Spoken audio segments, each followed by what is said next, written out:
Hello दोस्तों, मंजू हिंदी कहानियाँ में स्वागत है। मैं सुना रही हिंदी कहानी विधवा बहू पर समाज की क्रूरता। सूरत की सबसे बड़ी कपड़ा मिल के मालिक सेठ लालचंद का इकलौता बेटा अचानक भड़के दंगे में मारा गया। दंगे में यूँ तो न जाने कितने लोगों की मौत हुई थी, पर इस हाई प्रोफाइल ट्रेजिडी की खबर से शहर में सनसनीसी फैल गई थी।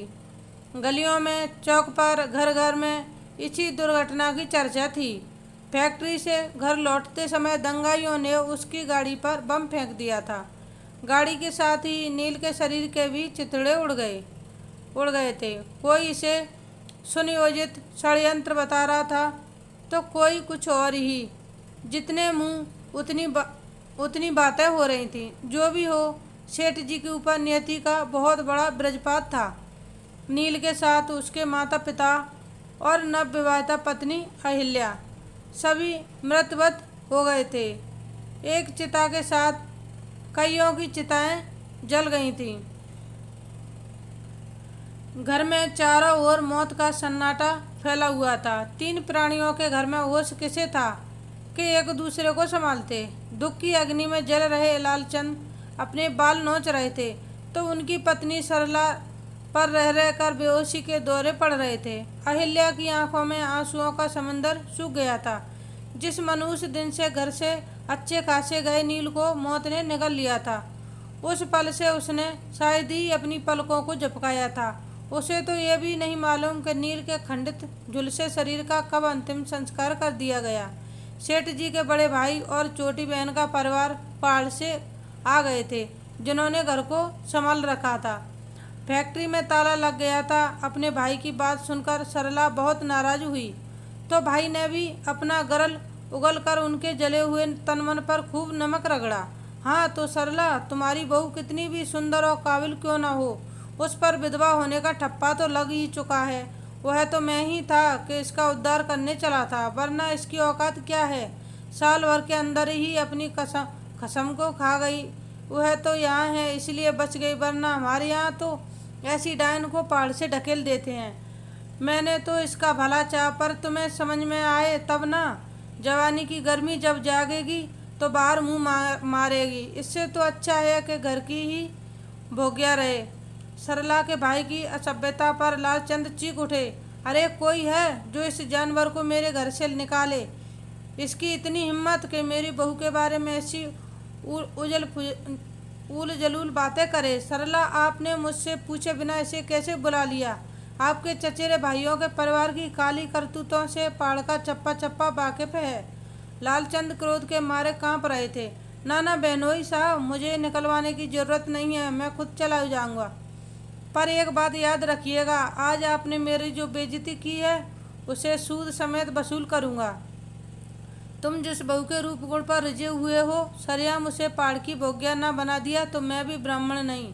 यह कहता हुआ सरला का बदमिजाज भाई निकल गया, पर अपनी गर्जना से उन दोनों को दहलाते हुए भयभीत कर गया।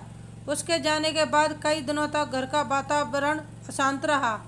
घर पहुंचकर अहिल्या ने ग्रीस की मदद की बातें सरला और लालचंद को बताईं। उन दोनों ने निर्णय लेने में समय नहीं गमाया। तत्काल ही ग्रीस को ऊंची तनख्वाह और सारी सुविधाएं देकर अपनी फैक्ट्री में नियुक्त कर लिया। शहर से बाहर जाने का सारा काम ग्रीस ने बड़ी खूबी से संभाल लिया था। लालचंद हर तरह से संतुष्ट थे। समय पंख लगाकर उड़ान भरता रहा। ग्रीस भी सेठ लालचंद परिवार के निकट आता गया। उसका भी तो कोई नहीं था। प्यार मिला तो उधर ही बह गया। अहिल्या ने ग्रीस के बारे में सभी कुछ बता दिया था, सिवा उसकी जाति के। ग्रीस को भी मना कर दिया कि भूल कर भी वह अपनी जाति को किसी के समक्ष प्रकट ना करे। पहले तो उसने आनाकानी की, पर अहिल्या के समझाने पर उसने इसे भविष्य पर छोड़ दिया। अहिल्या जानती थी कि जिस दिन उसके सास ससुर ग्रीस की जाति में से अवगत होंगे, उसके प्रवेश पर रोक लग जाएगी। बड़ी मुश्किल से तो घर का वातावरण थोड़ा संभाला था। आरंभ में ग्रीस संकोचित रहा, पर उसकी कुशलता, ईमानदारी और निष्ठा से उसने दोनों फैक्ट्रियां ही नहीं संभाली, बल्कि अपने मृदुल व्यवहार से लालचंद और सरला का हृदय भी जीत लिया था। ग्रीस अब उनके कंपाउंड में बने गेस्ट हाउस में ही रहने लगा था। सारी समस्याओं का हल गिरीश ही बन गया था। लालचंद और सरला की आंखों में अहिल्या और गिरीश को लेकर कुछ दूसरे ही सपने सजने लगे थे, लेकिन अहिल्या की उदासीनता को देखकर वे आगे नहीं बढ़ पाते थे। उसने एक सहकर्मी से ज़्यादा गिरीश को कभी कुछ समझा ही नहीं था।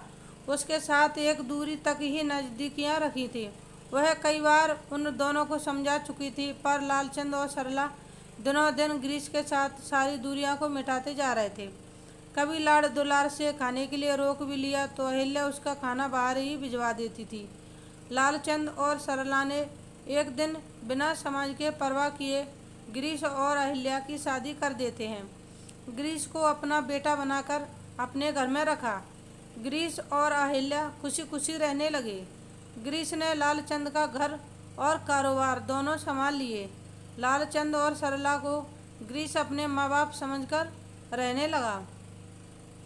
विधवा बहू कब तक रखते? समाज कई तरह की बातें करता है, ये नहीं सोचता विधवा बहू दिख रही है, ये नहीं देखती कि इसकी उम्र कम है, इसकी कम उम्र है, ये भी तो किसी की बेटी है। अकेली औरत देखकर गलत नज़र से देखते हैं। ये सब बातों को सोचकर ही लालचंद ने बहू की दूसरी शादी गिरीश से कर दी और अपने घर पर ही रहने दिया। Thanks for watching. Please like share and subscribe. धन्यवाद दोस्तों। Bye bye.